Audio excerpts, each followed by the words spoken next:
Invité de Télématin ce lundi 14 avril 2025 pour présenter son nouvel album, le chanteur Garou a révélé comment il avait choisi son nom de scène il y a 4 décennies. De retour sur le devant de la scène avec un nouvel album intitulé Un meilleur lendemain, qu'il a dévoilé le 4 avril 2025, Garou était l'invité culture de Télématin ce lundi 14 avril 2025.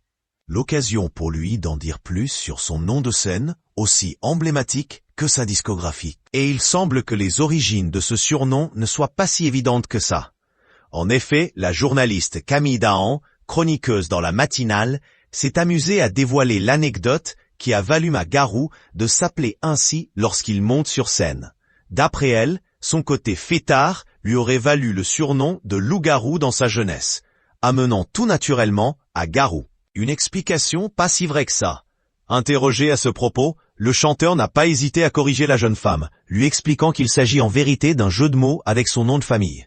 Né Pierre Garand, l'artiste québécois révélé dans Notre-Dame de Paris, racontait avoir été appelé par son nom de famille par ses amis, ce qui était la coutume dans sa bande lorsqu'il était enfant, avant que l'un d'eux ne se trompe et l'appelle Garou, un surnom qui est resté tant cela lui allait bien, ajoutait-il. « Qu'est-ce que ça te va bien ?»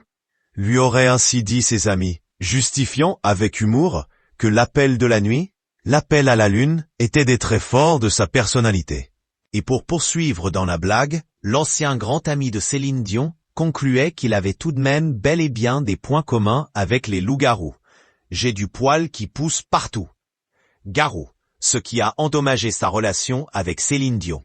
Arpentant les plateaux de télévision pour faire la promotion de ses nouvelles chansons, Garou faisait face aux caméras de quelle époque? Samedi 12 avril 2025, abordant notamment le sujet de son amitié avec Céline Dion.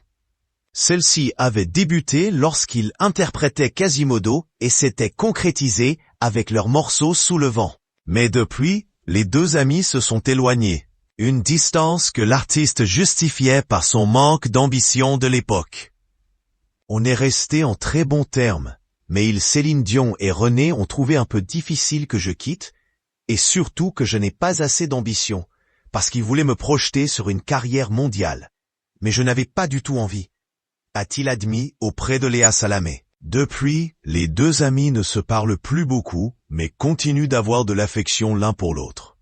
Une belle preuve que les amitiés peuvent durer malgré les épreuves. Powered by Audion. Écoutez cet article. On répète de temps en temps quelques séquences. Accusés de truquer l'émission, les Kretz font des révélations sur les tournages de l'agence 2000.